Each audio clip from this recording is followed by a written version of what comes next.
¿Qué onda? ¿Cómo están todas? ¿Cómo están todos? Muy buenos días.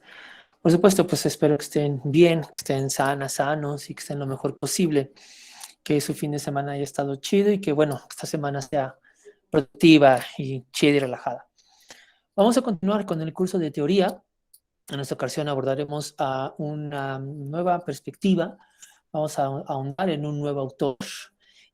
Bueno, pero sumándole el asunto de esta perspectiva que se nos están abriendo ante los ojos, que es el interaccionismo simbólico y la fenomenología. Y la perspectiva que vamos a ver el día de hoy es una perspectiva que suma precisamente, ¿no?, a este panorama nuevo de la sociología, que pone su ojo sobre el asunto de las interacciones sociales y la forma en la que los seres humanos interpretan, visualizan y simbolizan su forma de vivir, su mundo de vida, que es la etnometodología. Y la etnometodología, pues es una perspectiva que no solamente ha abonado al estudio de la sociología, sino que es retomada por muchas otras ciencias. La antropología, por supuesto, pero la psicología social, la misma psicología, la historia, han tenido muchos aportes gracias a esta perspectiva. Si bien es cierto que su perspectiva teórica es muy importante, hay que ver el gran aporte metodológico que nos va a ofrecer la metodología. Y de aquí a las siguientes clases que vamos a tener en el curso, las 3 siguientes sesiones que son con las que cerramos el curso, vamos a explorar un poco estos abordajes metodológicos que la etnometodología ha, ¿no?, aportado a las ciencias sociales en general y a la sociología en particular, por supuesto. Es una perspectiva teórica muy rica, es una perspectiva teórica que yo creo que abre una puerta que cuando uno la aborda ya no puede salir de ella, y que indudablemente al poner el foco en asuntos de la vida cotidiana, en asuntos de los mundos de vida, etcétera, pues abre un panorama de exploración cultural, económico, ideológico, es decir, tiene un entreramaje que puede dar como para muchísimas exploraciones. Entonces, por eso la etnometodología me parece que es muy importante y por eso me gusta que esté al final precisamente de este curso, ¿no? Para poder nosotros quedarnos con esta idea alrededor de, después de abordar toda la parte teórica, ver de qué manera podemos aterrizarla en una perspectiva tan enriquecedora como es la etnometodología. Y bueno, su principal representante, Harold Garfinkel. Y Harold Garfinkel es un europeo más que llega a América y que, bueno, trae, ¿no?, trae a América todo este bagaje cultural, académico, intelectual europeo, pero que también está muy bañado de toda esta problemática geopolítica y sociocultural que está sucediendo en Europa, y que, ¿no?, al traerla a territorio americano, le da una nueva perspectiva, ¿no? Es un asunto bien complejo de cómo la etnometodología trata de averiguar cuáles son aquellos entreramajes y aquellos puntos invisibles que se encuentran en la cultura norteamericana. Eh, Hoy en día está siendo muy revalorizado el asunto de la etnometodología y vamos a llegar para allá porque al antropologizar por ejemplo, contextos como América y América Latina en particular, se pierde mucho de la perspectiva de la misma raíz de esta perspectiva, que no se antropologiza a sí misma, ¿no? Y que se ve como un conocimiento universal. Lo vamos a ver, ¿no? Conceptos ahora como colonialidad, colonialismo, eurocentrismo, etcétera, es producto directo de esta perspectiva de la etnometodología. Y lo vamos a abordar la semana entrante con qué se está haciendo acá en América Latina, en un discurso que es bien seductor, que es el asunto del colonialismo, ¿no? Pero eso lo veremos la semana entrante. De entrada, vamos a ver entonces qué es la etnometodología y específicamente qué es lo que Harold Finkel hizo con esta perspectiva, cuáles son sus propuestas teóricas. En la actividad que les dejé desde, me parece, la semana pasada, para esta semana, bueno, les pedí que ustedes hicieran una lectura sobre Garfinkel, una lectura que les puse yo ahí. Les puse también un escrito que hizo, ¿no?, interesantísimo, de Javier Izquierdo, un colombiano que hace un abordaje muy particular sobre Harold el Revoltoso, ¿no? Le da la vuelta a Garfinkel. Y bueno, es una forma de abordar las perspectivas eurocentrales, como es la etnometodología. Y bueno, Aparte les sugerí ver ahí algunos videos como para ver de qué manera puedo despertar en ustedes una reflexión para que emulen eso y esa sea la actividad de esa semana, ¿no? Una actividad que tiene que ver nuevamente con un video, pero que entre lo que veamos hoy y lo que veamos el miércoles creo que puede enriquecer en algo lo que les estoy pidiendo para la actividad, mejor dicho. Ahora, una cosa que aún no estoy muy seguro es el miércoles, creo que me van a hacer ir allá a la UAM de Iztapalapa. Entonces, pero eso me lo aseguran hoy, supuestamente a la 1 de la tarde. Me van a decir si voy para allá o no. Si sí me voy para allá, no me gustaría que la clase del miércoles se perdiera, porque si de por sí reduje esta onda 1 hora por 2 sesiones, perder 1 hora sería como mucho y yo me comprometería a grabarles un video explicándoles algunas cosas que no es lo mismo que esta onda como de ida y vuelta que se da en las clases, pero bueno, de ahí a nada, pues mejor eso. Pero están por asegurarme, pero de entrada se los quería plantear para que, ¿no? Este aviso. Omar, veo tu mano levantada. Ah, sí, profe, es que tengo una duda con una parte de las actividades de la semana. Es que respecto a los videos no entendí, o sea, vamos a como a tomar unas notas. Obviamente ahí según entendí que es respecto a esta perspectiva, ¿no? De la metodología. O sea, como No, que de los videos vamos a tomar como que ciertas notas que también nos van a ayudar a complementar nuestro trabajo, o ya no entendí. Porque es que los, dice que el video que era elegir un tema, ¿no? Pero o sea, ya como que ya no entendí cuál es la relación entre uno y otro. O si esa parte, o no sé si.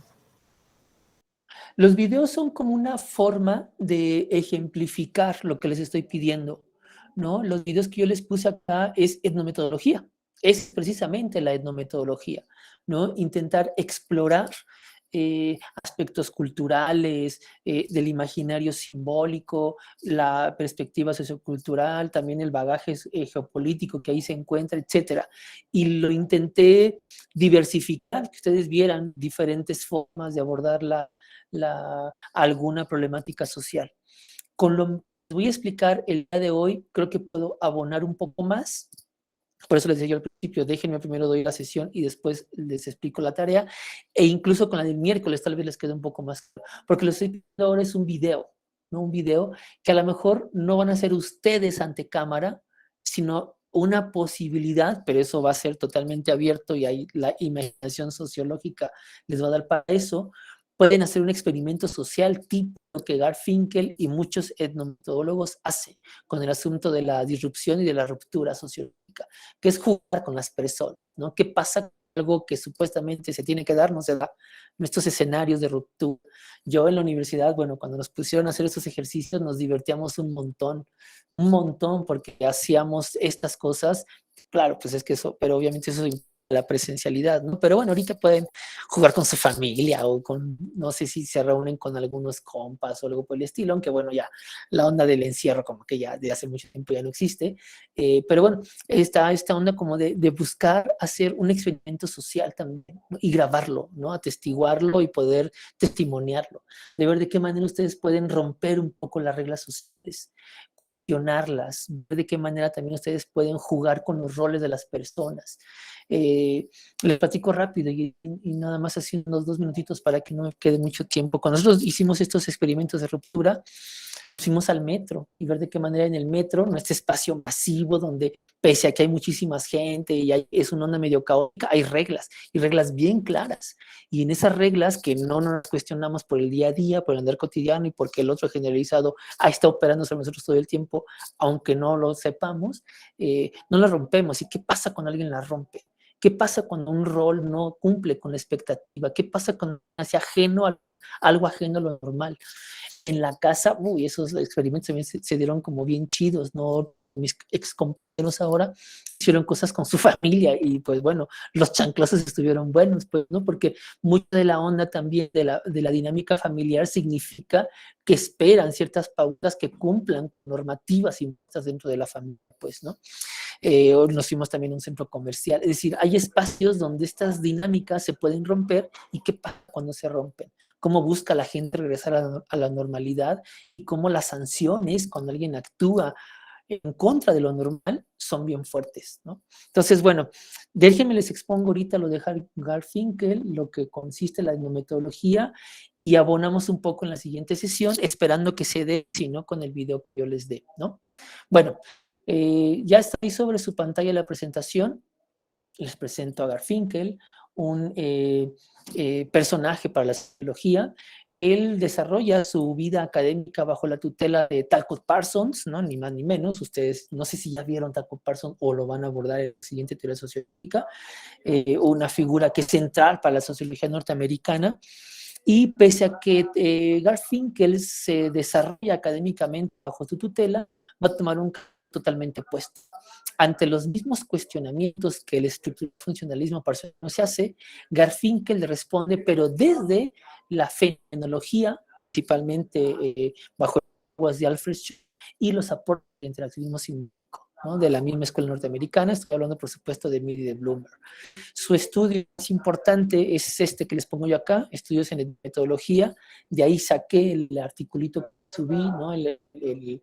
Las que les subí allá a la plataforma, pero yo les sugiero mucho que ustedes se avienten el libro. Es un estudio muy interesante, y lo que hace Garfinkel acá es exponer cómo nacen las ideas que después van a motivar la creación, ¿no? La implementación de la etnometodología y su aporte a la sociología, ¿no? Y es unas cosas súper interesantes. Es un etnometodólogo hablando de etnometodología al mismo tiempo, ¿no? Es algo bien interesante lo que hace Garfinkel. ¿Qué es la etnometodología? Bueno, pues es una perspectiva que parte de una idea central, y es que todos los seres humanos tenemos un sentido común de que echamos manos en todo momento, y que nos hace estar preguntando todo el tiempo por qué es y cómo es, ¿no? Garfinkel es esta onda de que rescata mucho de los psicólogos, ¿no? Del porqué de los niños, ¿no? El por qué, no porque nacen los niños, sino los niños todo el tiempo están preguntando por qué es, ¿no? ¿Por qué esto? ¿Por qué el otro? ¿Por qué aquello? ¿Por qué? ¿Por qué? ¿Por qué? ¿Por qué? Porque están conociendo el mundo, y es de introducir la socialización, ¿no? En eso consiste la socialización primaria, las respuestas a los porqués. Bueno, para evitar que los seres humanos todo el tiempo nos estemos preguntando por qué pasa esto, por qué pasa otro, lo responde a través del sentido común. El sentido común hace ir por la vida sin estarme preguntando las cosas, por qué suceden así las cosas, sino así suceden porque suceden, porque es el sentido común, ¿no? De fin, que él señala que en ese sentido, que este sentido común es un conocimiento sociológico aplicado a un sentido práctico, útil para estas interacciones sociales cotidianas. El sentido común, en ese sentido, puede también ser visto como la reunión de una serie de métodos propios de un grupo en específico, cuyo fin es permitir la socialización y darle sentido a las interacciones sociales, ¿no? Entonces, estas palabras que aportan a la sociología tanto la fenomenología como el interaccionismo simbólico, ¿no? Sentido de las acciones, interacción social, mundo de vida. Espero que los tengan como bien ustedes interiorizados, de forma tal que cuando hablemos de estas palabras no sean palabras, sino sean nociones, ¿no? Bueno, es menester entonces comprender, dice Garfinkel, las pautas culturales de un grupo, para ese sentido, comprender el sentido que le dan a las interacciones de tal grupo, de forma tal que muchas veces los sentidos que cada grupo social le da a sus interacciones son propias de ese grupo social y no le pertenecen a ninguna otra. De ahí que nos cuestionamos los sentidos comunes, ¿no? Mira, el sentido común que tenemos en tanto cultura, no sé, ni siquiera mexicana, porque México es un país que son como muchas cosas al mismo tiempo, pero a lo mejor el sentido común de las personas que habitamos la Ciudad de México es un sentido común bien distinto al sentido común de las personas que habitan en el norte de la República, en Oaxaca, en los puertos o en la península yucateca, ¿no? Son sentidos comunes bien diferentes que incluyen lenguaje, mundos de vida, interacciones cotidianas, en fin, ¿no? Incluyen un montón de cosas. Tratado a un nivel de conocimiento, a nivel científico, de Garfinkel, incluso podemos hablar que existen etno y casi que apellidos, botánica, etnomedicina, etnobiología, etnojusticia, que responden a contextos bien particulares. Entonces, la etnometodología lo que intenta es como especializar, ¿no? Poner el foco de atención en cuáles son esas características particulares en un grupo social con respecto, por ejemplo, al conocimiento. La postura etnometodológica, por lo tanto, concibe tanto a la acción social como al lector mismo en dirección contraria a lo que opina la postura funcionalista. Entonces va a haber tres nociones que van a ser muy importantes entender desde la etnometodología, porque van en sentido exactamente contrario a lo que opine la postura funcionalista de tal cosa. Estas tres nociones son la de actor, orden y lenguaje. De ahí que, por ejemplo, para la onda de la comunicación, un personaje como Garfunkel sea fundamental, ¿no? Lo toman como un teórico fundamental. Bueno, les puse este cuadrito aquí, creo que puede ejemplificar muy bien estas diferencias conceptuales.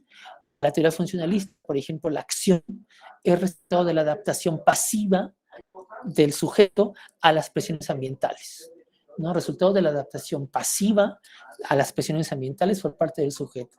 Es decir, esta perspectiva, como, ¿no?, ya la hemos analizado aquí en algunas ocasiones, pero que cuando ven a tal Cole Parsons o a Niklas Luhmann, por ejemplo, se ve mucho más claro. El sistema social impone pautas, conductas, sentidos a las acciones de las personas de forma tal que la persona solamente asume el rol. Y la asunción del rol es muy importante, entonces, para esta perspectiva. En ese sentido, la crítica es que ven al actor como un actor totalmente pasivo, sin agencia. Entre tanto, la postura etnometodológica dicen que no, que los actores realizan constantemente esfuerzos para lograr fines y no solamente se adaptan al rol y no solamente lo asumen, sino que lo pueden cambiar y lo transforman. Y hay toda esta perspectiva que hemos visto acá con diferentes nociones, ¿no es cierto? Desde esta noción del play que, por ejemplo, nos maneja Mead, Blumer, o desde cómo, pese a que el otro generalizado en Goffman se ve como parte fundante del sentido de las acciones, siempre existe esta noción de la agencia humana, ¿no?, que Goffman le otorga, digamos, al actor, y la teatralidad, etcétera. Es decir, siempre hay ese escape del actor que le impone ciertas particularidades al rol mismo y al sentido de la acción que le da. Ese es con respecto a la acción, ¿no? La diferencia entre la teoría funcionalista y la postura etnometodológica. El orden es otro punto fundamental para encontrar una diferencia entre una cosa y otra. Para la postura funcionalista, el orden se basa en valores y normas internalizadas. En ese sentido se da el sentido de la acción, ¿no?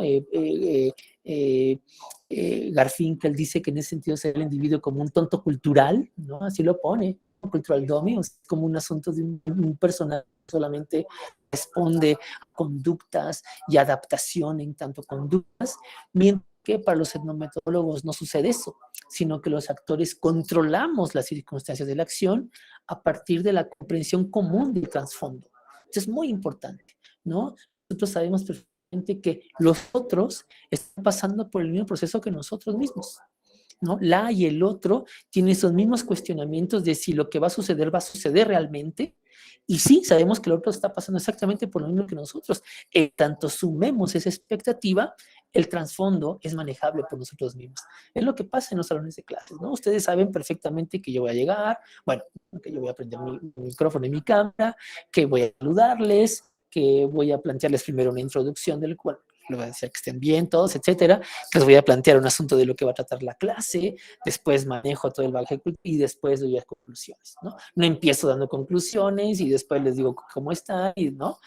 Y con un lenguaje, es decir, sabemos cómo está sucediendo el trasfondo de las cosas, eso no lo hace manejable, de forma tal que dice Garfinkel, aunque sucede aquí algo extraño, no sé, que alguien de repente, como ha sucedido, y supongo que les ha pasado muchas veces, que alguien prende su micrófono y se está escuchando allá atrás, ¿no?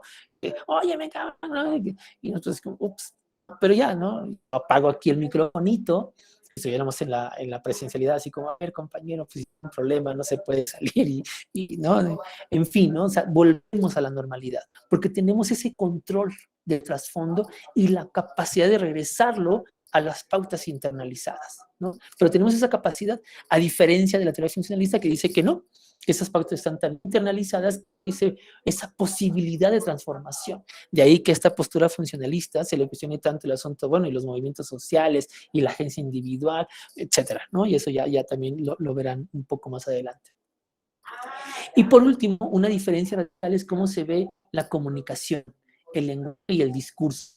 Es una bien interesante también, ¿no? Para la teoría funcionalista, el asunto del discurso es parte de la reproducción social, El discurso empata con este asunto de intentar repetir los valores y las normas internalizadas. Se ve el discurso como un ente, en tanto que la etnometodología ve el discurso como un vehículo. La narrativa al interior de los grupos sociales conforma la realidad. En ese sentido, estructura identidades colectivas e imaginarios simbólicos. Este es un giro metodológico bien interesante y desde ahí se agarran las perspectivas que, por ejemplo, aquí en Latinoamérica han tenido muchísimo éxito, ¿no? Al ver el discurso no como un ente que conforma realidad, sino una expresión de la misma, en ese sentido, transformable, ¿no? Entonces, la narrativa al interior, desde la perspectiva etnometodológica, la narrativa al interior de los grupos sociales y el discurso, la comunicación, el lenguaje, conforma la realidad, pero en ese sentido, estructura identidades colectivas e imaginarios simbólicos, ¿no? Bueno, no sé si la sola expresión teórica de los conceptos les quede claro, porque lo que vamos a intentar hacer en las siguientes sesiones es aterrizar eso a las prácticas, cómo sucede en la realidad, o cuestionémoslas también, ¿no? Ustedes con qué posturas pasan.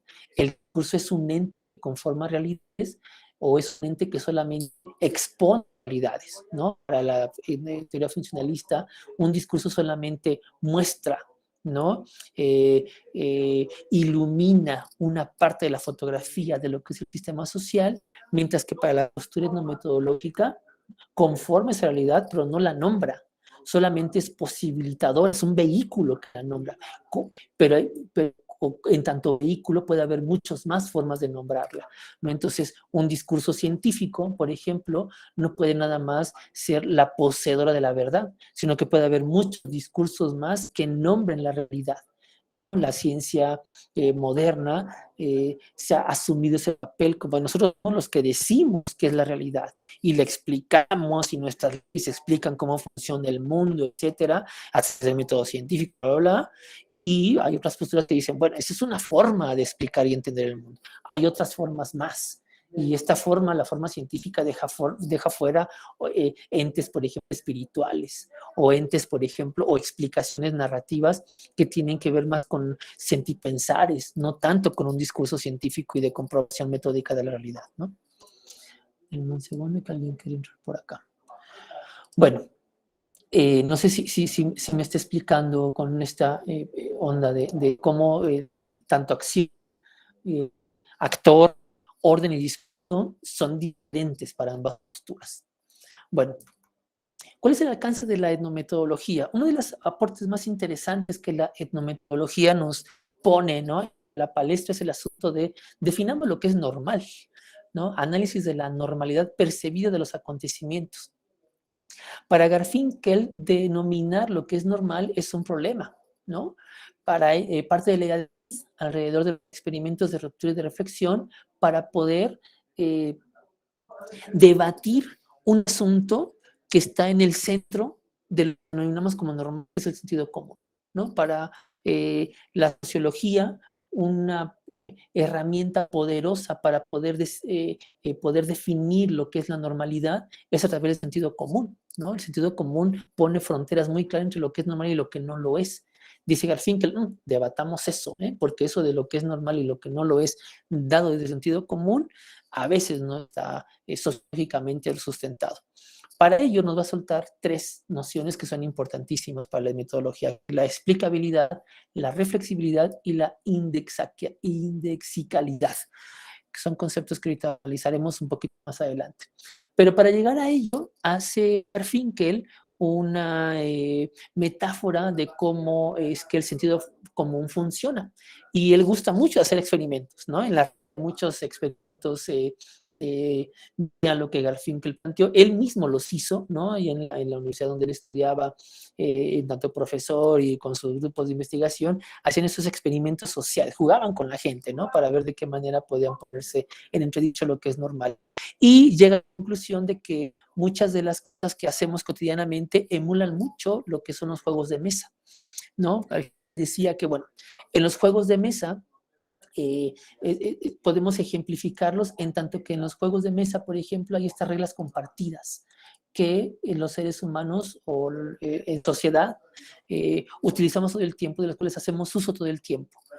Los seres humanos tenemos confianza en que el otro, la otra, en un juego, por ejemplo, puede ser el oponente, siga estas reglas y hay una confianza en que esas reglas van a ser continuadas de forma tal que la reproducción del juego se garantice. El juego de mesa o el juego de la vida, ¿no? Los papeles que cotidianamente nosotros desempeñamos. Y cuando hay conductas discrepantes, lo que generalmente la respuesta que tenemos los seres humanos es intentar regresarlos a esta normalización, a esta normalidad. Y supongo que les han pasado este asunto de cómo cuando uno está jugando con un oponente, por ejemplo, ¿no? A mí me gusta el ajedrez, yo sé perfectamente cuáles son las reglas, el otro las sabe y yo confío en que el otro las va a seguir, que no se va a brincar, ¿no? Que no va a jugar como damas chinas jugando ajedrez, etcétera. Que es lo que luego nos confronta cuando jugamos con niños, ¿no? Que los niños pues, luego no entienden de reglas en estos juegos y pues bueno, ¿no? Hay cosas que no se deben de hacer con los juegos de mesa. Pues. Y el apunte del juego de mesa es decirle al niño, no, hay reglas acá, hay que jugar y hay que hacerlas así. Es lo que han dicho que le quita lo divertido luego al fútbol, por ejemplo, ¿no? O sea que cuando jugamos en tanto niños, así como no hay defensa, ni media, ni delantero, o sea, los niños corren tras el balón y a veces meten autogoles, o sea, pero cuando uno va creciendo, no, eres medio y tu función como medio es esta, nada más, no eres delantero y tu función como delantero es esta, ¿no? En fin, o sea, los juegos tienen esta tendencia a la normalización y a imponer reglas y pautas de conducta. Muchos de los experimentos que hace Garfinkel, precisamente sus experimentos de ruptura, tenían que ver con esto, con los juegos, ¿no? Ponía a jugar gente y pese a que la gente se sentaba sabiendo que era un experimento, como ven que las reglas del juego se iban a cumplir y Garfinkel testimoniaba cómo la gente se saca mucho de onda cuando en los juegos alguien hace algo raro. No hay gente que se desespera mucho, hay gente que avienta los juegos, así como es que no sabes jugar, ¿no? Hay gente que se frustra mucho cuando alguien rompe con las reglas, ¿no? Este ejemplo que pasó en un capítulo de Big Bang Theory cuando la novia de Sheldon, esta Amy, le comienza a hallar las reglas del juego, ¿no? Este tipo casi todo, ¿no? Las cosas tienen que empezar y terminar, y no solamente empezar y terminar, sino con pasos metódicos y reglas muy estrictas. Y la Amy, hay un experimento, no sé el capítulo porque no sé cuál es el pretexto del capítulo, le cambia las reglas del juego, ¿no? Entonces le rompen el esquema al pobre Sheldon, pues, ¿no? Esos son los experimentos de ruptura, ¿no? ¿Qué hacer cuando la cosa cambia? Bueno, eso que pasa con los juegos de mesa, llevémoslo, traspolémoslo a experimentos sociales. ¿Qué pasa cuando en realidad alguien hace algo que no se espera que haga? Cuando alguien rompe o cuando un acontecimiento externo, ¡pum!, cae sobre la dinámica social y rompe con la dinámica como por ejemplo, ¿no? Un terremoto, ¿no? ¿Qué pasa cuando un terremoto sucede y nos saca de la dinámica, ¿no? Sal corriendo, te hablas con gente con la que cotidianamente tú no te hablarías, ¿no? La solidaridad, el ¿qué pasa cuando hay una ruptura en esa dinámica social, ¿no? Son experimentos como bien interesantes. Bueno, al momento de trasladarlo, Omar, tienes tu mano levantada.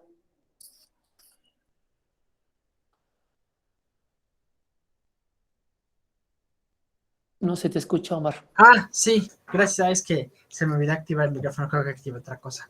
Ah, sí, esto que comenta de normalidad, se podría traducir algo así como, igual como comentábamos con lo que es la sociología de la vida cotidiana. Esta normalidad vendría siendo algo así como unas, ¿cómo lo puede llevar?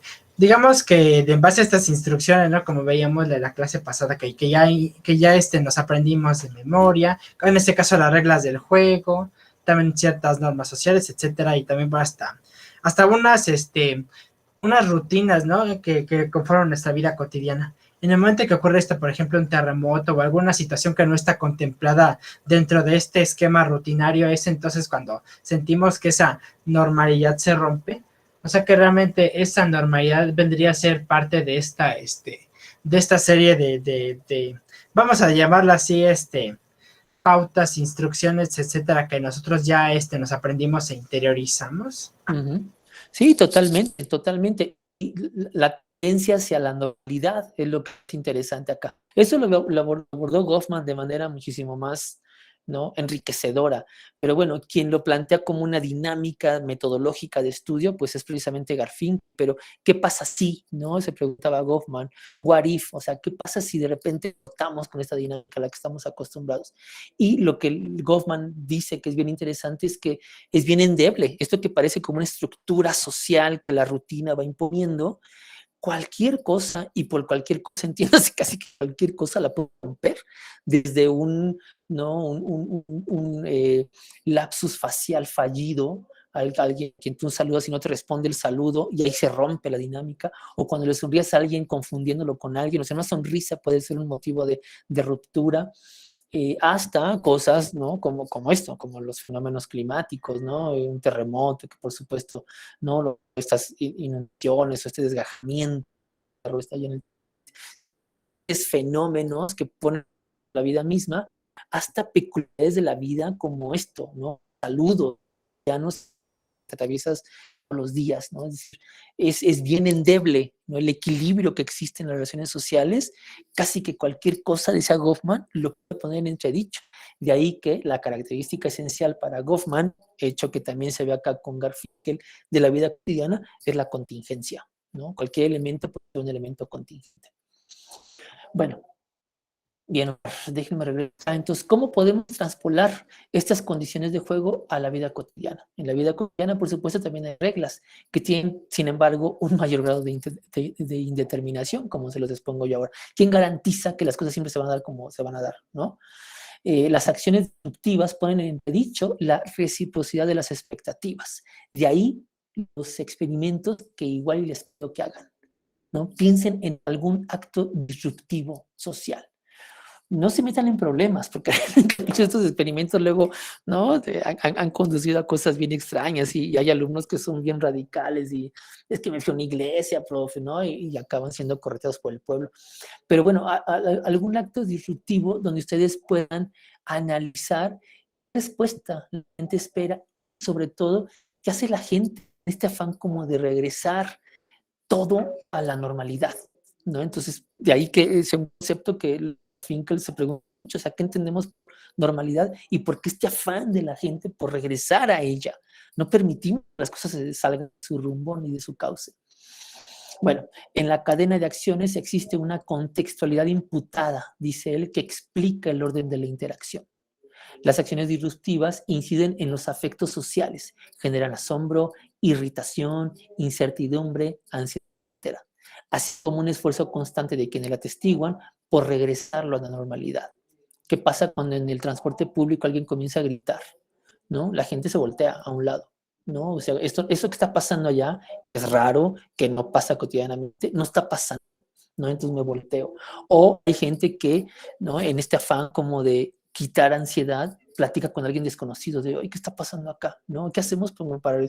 Y en cuanto esa normalidad pasa, o sea, cuando ese tipo se baja o esa señora que está gritando se baja, ¡pum!, otra vez somos desconocidos. Pero en ese pequeño momento nos sirvió, ¿no? Ese bajar la ansiedad sirvió esta comunicación entre extraños, por ejemplo, ¿no? Entonces, es regresar a la normalidad del asunto.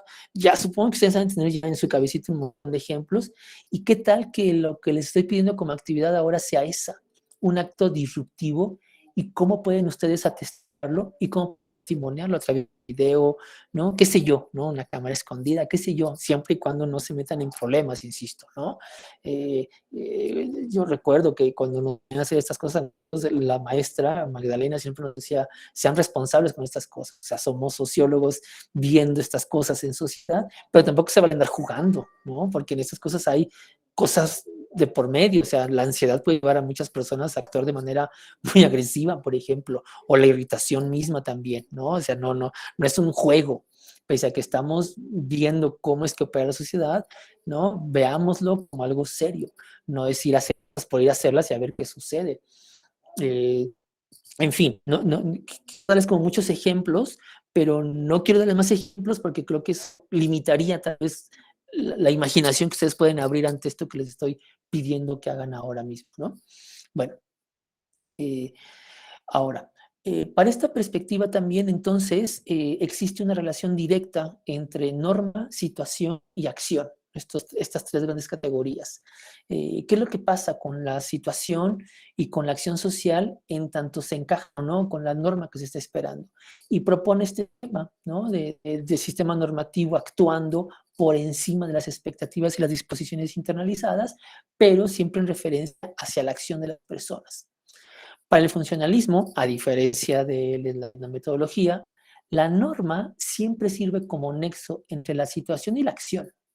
No sé si con eso les quede claro. Hay una determinación normativa, es decir, para que una acción se realice en ciertas circunstancias, tiene que ser guiada por la norma, la normatividad. No podemos, según la estructura del funcionalismo, actuar de manera libre e independiente. Hay un marco normativo que siempre nos está diciendo cómo actuar en ciertas situaciones y cómo dirigirnos, ¿no? Cómo está la interacción social ahí. Es decir, yo pongo que la diapositiva, las situaciones siempre nos evocan expectativas y disposiciones normativas de los actores. Esta es la perspectiva del funcionalismo respecto a la norma, la situación y la acción. La metodología, por supuesto, rechaza esta determinación normativa y plantea un esquema diferenciado, ya que estipula que el contexto de la acción no solamente influye en aquello que constituye acción, sino que las acciones componentes contribuyen a que la situación adquiera sentido. No sé si me está explicando con este como juego de palabras, ¿no? No solamente para el interaccionismo simbólico, para la fenomenología y para la metodología, la determinación normativa no opera en todas las circunstancias, sino que la acción misma es la que va a determinar, ¿no?, de qué manera la interacción se puede dar entre las personas. El sentido que le dan a la acción las personas es un asunto que cae en la agencia. Por lo tanto, contexto, normas y acciones contribuyen al sentido de la situación de la acción, al sentido de la situación de la acción. Bueno, de ahí que asegura Galfín que los roles, los sentidos de algunas acciones e incluso las decisiones del día a día mantengan un grado de negociación y laxitud, dependiendo de un montón de cosas, del contexto, de las circunstancias e inclusive, dicen ellos, del estado de ánimo de las personas. No siempre, todo el tiempo actuamos igual, ¿no? Por supuesto que hay circunstancias que hasta por el estado de ánimo nos planteamos, ¿no?, si nos paramos, hacemos, si somos responsables, si decidimos o no decidimos, etcétera. Por eso, dice Garfinkel, hay alteraciones, hay ajustes y reajustes, hay restauración y hay ruptura de la acción, dependiendo realmente del contexto. No hay entonces una determinación normativa que siempre nos motive a actuar de la misma forma, tal cual si fuéramos pues unos robots. Y esta es una diferencia que existe claramente con el funcionalismo y la metodología. El funcionalismo, hay una situación de acción, ¿no?, lo cual es dado por un contexto determinista, mientras que para la etnometodología, el contexto de actividad transformadora lo definen las acciones, que constituyen y reconstituyen el contexto en un proceso continuo de innovación, ¿no? Es un asunto totalmente dialéctico. Para el funcionalismo, las normas se consideran un patrón rígido, mientras que en etnometodología las normas son recursos elásticos. Los participantes todo el tiempo están acordando tácitamente en qué casos se aplican determinadas reglas, pero en qué casos no también. Para el funcionamiento de un sistema estable, debido a la internalización de reglas, normas y sanciones, mientras que para la metodología hay estabilidad porque la norma constituye una presuposición de interpretar la acción, pero no bajo esquemas rígidos, siempre flexibles, ¿no? Esa es la enorme diferencia entre el funcionalismo y la etnometodología. La clase se está grabando, esta cosa la voy a subir a la plataforma para que estos dos cuadros, les di anteriormente, creo que les va a mucho identificar la diferencia entre funcionalismo respecto a la acción, respecto a las normas y respecto a las sanciones que puede haber de las normas con la etnometodología, ¿vale?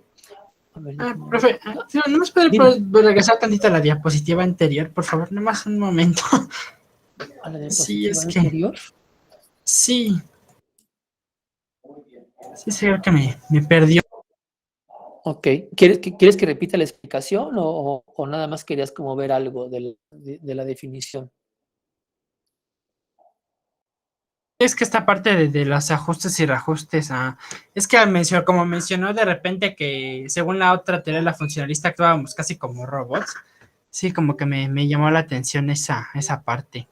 Sí. No quiero plantearla así porque tampoco que ellos afirmen eso, pues, ¿no? Pero le dejan muy poco margen de agencia a los actores, ¿no? Siempre por encima de la agencia humana está la normatividad. Y bueno, tampoco es que acá quiera yo opinar todo lo que salimos tan mal. O sea, hay circunstancias en las que sí, por supuesto que hay momentos en los que actuamos así, repitiendo patrones todo el tiempo.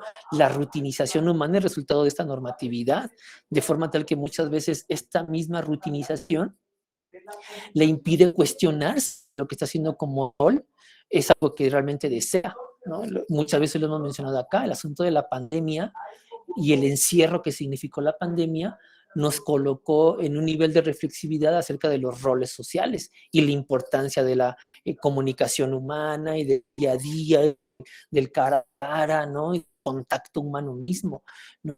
Es una cosa que ahí presente, nos hace cuestionarnos si realmente somos conscientes de todo lo que hacemos en el día a día y vemos que no precisamente, pues, ¿no? Bueno, déjenme terminar porque ya estoy acá, que esta lámina es con la que quiero terminar la sesión de hoy. El conocimiento del actor sobre el mundo de la vida, ¿no? Que es una frase que a mí me gusta mucho de Garfinkel, que viene en este libro que les mencionaba yo ahora. Las actividades mediante las cuales los miembros de una colectividad producen y controlan situaciones de actividades cotidianas organizadas son idénticas a los procedimientos que utilizan dichos miembros para hacer esos contextos explicables. Y eso es con lo que vamos a hacer en esta sesión, porque es con lo que empezamos la sesión entrante. Y aquí nos podemos tomar nosotros, en tanto sociólogos como ejemplos, ¿no? Nosotros, al tener esta como, ¿no?, difícil actividad de ser sujeto-objeto de la acción, la forma en la que explicamos muchas veces cómo es que se comportan los demás es una forma de explicar cómo nos comportamos nosotros mismos.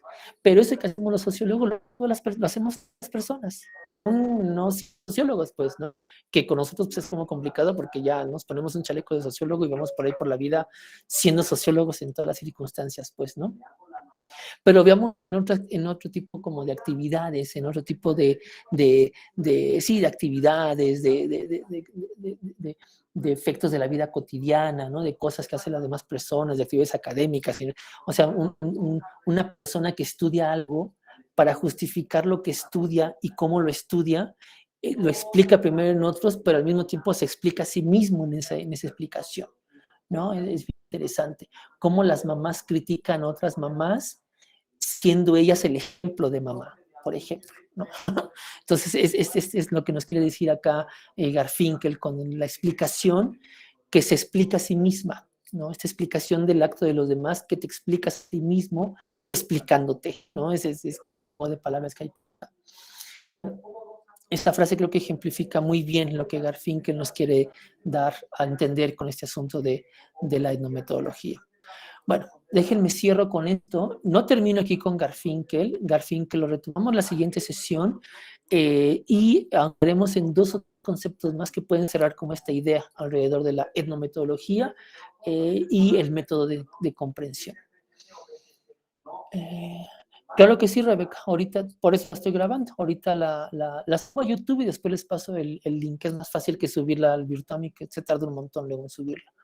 Pero sí, ahorita les paso el link de YouTube en el WhatsApp, Rebeca. Omar, tienes tu mano levantada. Ah, sí, profesora. Precisamente esa frase que pues ahí me confundió un poco en el libro porque efectivamente, como mencioné, es un poco rebuscada, ¿no? O sea, de que te explican, o sea, que tú explicas el comportamiento de los demás, pero ese comportamiento te explica también cómo tú, conoces el mundo, ¿no? Explicas, pero a la vez también te explica y es así como que un poco, sí, de hecho sí me acuerdo de ese párrafo y la verdad yo como que dije, caray, como que lo siento demasiado rebuscado. No estará mal impreso, porque aparece, yo sentí que aparecí tres veces el mismo, como que las mismas palabras y te dije, caray, ¿qué es esto? Garfinkel se equivocó, ¿no? La explicación es esa, ¿no? O sea, la onda del lenguaje también, que es muy importante, eso lo vamos a ver la siguiente semana, la siguiente clase, el asunto de cómo comunicamos, o sea, cómo verbalizamos una explicación. En esa explicación me estoy explicando a mí mismo. Es esta onda del juego de palabras, ¿no? De cuando alguien se refiere a otra persona, dice más de esa persona, o sea, cuando Juan habla de Pedro, lo que dice Juan de Pedro, dice más de Juan que de Pedro, ¿no? ¿Por qué? Por el lenguaje que utiliza. por las palabras que utiliza. Es decir, para yo decir algo sobre algún evento, alguna cosa, dice más de mí mismo que del evento en sí mismo, ¿no? Aunque sí estoy explicando un evento, dice más mis categorías, las cosas que yo, la forma en la que yo estoy viendo el mundo, etcétera. Dice más de mí mi explicación sobre el evento, dice más de mí esa explicación que del evento en sí mismo, ¿no? Es lo que nos intenta decir acá Garfinkel. Y eso me parece que es muy cierto. De ahí que pongo el asunto de los sociólogos, ¿no? O sea, este interés, este alcance de la sociología de poder ser objetiva y subjetiva al mismo tiempo es muy complicada. Y cosas como esta nos los hace muy visible. Cuando intentamos explicar un fenómeno social o las interacciones sociales, en el fondo estamos atravesados por un montón de categorías analíticas, ¿no? De discursos, de narrativas, que dicen más de mí que de lo que estoy explicando, pero es un doble juego. O sea, si estoy explicando algo, pero al mismo tiempo lo estoy explicando desde mí. Eso es una cosa como muy, muy interesante. Es compleja, pero me parece que ejemplifica muy bien lo que la labor sociológica hace, pero no solamente sociológica, la metodología, insisto, es una ciencia que tiene alcances donde mejor yo creo que alcance ha tenido la etnometodología es en la antropología, no los estudios antropológicos vía metodología, la etnometodología ha sacado unas cosas bárbaras y ojalá tengan alguna chance de leerla, ¿no? Lo que hace Clifford Geertz, por ejemplo, ¿no? En fin, es decir, hay un montón de antropólogos que han hecho cosas bien interesantísimas siguiendo este método aportado por Garfinkel. Ya para cerrar, cerramos con tu pregunta, Omar. Gracias, profe. Bueno, también presente con esto que menciona, me acordé también de una parte de la lectura que habla acerca de que, o sea, las leyes que propone pues sí, se puede decir que propone esta corriente no son no son quizá como algunas otras leyes, o más bien lo que nos dice es de que siempre puede haber excepciones, pero que precisamente por esta perspectiva que no es totalmente objetiva, ¿no? De quien está haciendo los estudios, tenemos que ser bien específicos en que va a haber casos que a lo mejor no apliquen, pero tenemos que especificar eso, ¿no? O sea, como que es una norma más bien general, pero que dice, creo que por ahí menciona que no es quizá necesariamente universal, pero que sí tiene que ser sí tenemos que ser bien específicos y que pueda haber excepciones, ¿no? De Bien. que no tenemos que dar absolutos. Exactamente, que esa es una cosa que hoy en día se está revalorizando un montón, el asunto de la universalidad de los conceptos. Y la etnometodología es una herramienta poderosa que nos hace antropologizarlo todo, incluyendo aquellos que se dicen poseedores de la verdad, del método científico, de los saberes universales, bla, bla, bla, ¿no? Ya eso lo veremos en las dos últimas sesiones acá. Karina. Sí, profesor, yo tenía una duda con respecto al trabajo de la semana porque ya estaba empezando a trabajar, pero lo estaba abordando como que de otra perspectiva, no lo estaba como que haciendo un video como tal, sino estaba como que contando una experiencia, analizando desde este punto de la metodología. Entonces no sé si también puede hacer así el video o tenemos que plantearlo como usted nos estaba comentando. Entra, sí, también en este asunto como yo me imagino tuyo como una especie como de punto de vista sobre algo, ¿no? Y eso también es muy válido, porque insisto, en este juego de mi discurso ya es parte de la narrativa misma, pues el discurso mismo puede ser objeto de estudio, como lo ha sido en muchísimas partes de muchísimas corrientes sociológicas. Entonces yo creo que es totalmente pertinente, Karina, no hay ningún problema, Soy. Muy bien, profesor, gracias. Vale, Omar.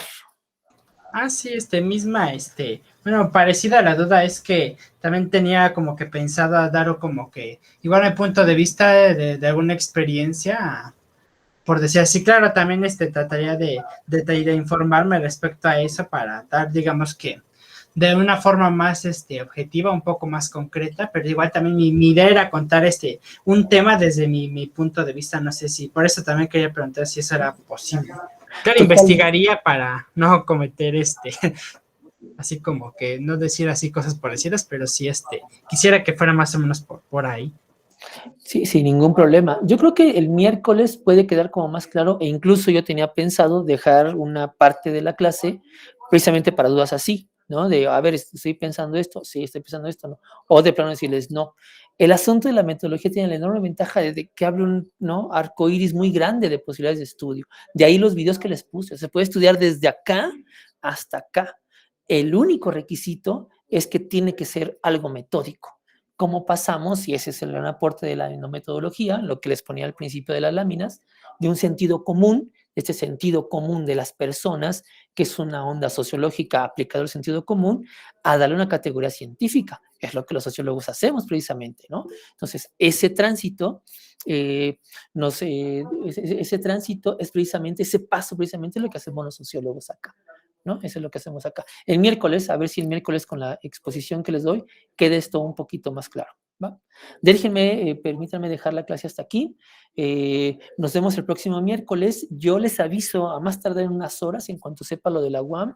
Si tengo que irme para allá, si les grabo entonces un videíto y por ahí entonces nos reducimos solamente el asunto de mándenme WhatsApp, un mensajito de voz para aclarar lo del asunto de la tarea, si es que tienen dudas, ¿no? Yo creo que también un poco con las pláticas que tuve ahorita con algunas personas les sirvió como para ejemplificar o darles idea de qué es lo que quiero como tarea. Pero si no es así, el miércoles acá nos vemos a la misma hora por el mismo canal, ¿va? Les mando un saludo a todas y a todos. Cuídense mucho y nos vemos. Sí, muchísimas